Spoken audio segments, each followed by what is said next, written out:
Minsan, hindi lang naman what if. Tinatanong ko rin kayo kung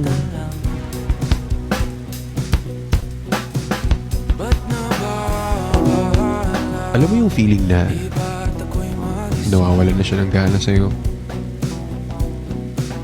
At alam na alam mo yung feeling na yun kasi talagang ngayon nawawalan na siya ng gana sa'yo. Pero hindi mo maamin, di ba? Hindi mo maamin na ikaw na lang ang tagabuhay ng conversation nyo. Kakapagod mag-isip ng topic, no?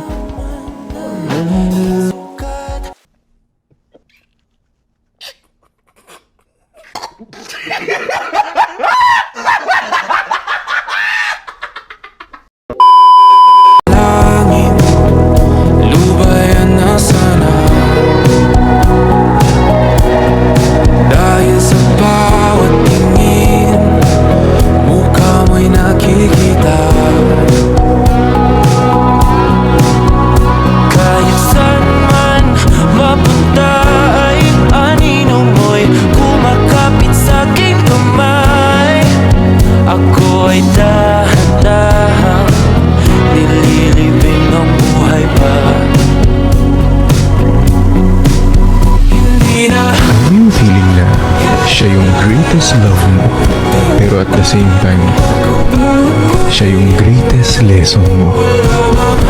Yung minsan mong tinuring na mahal mo,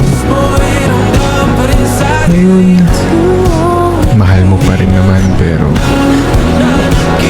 hindi na pwedeng kausapin, hindi na pwede pang lapitan.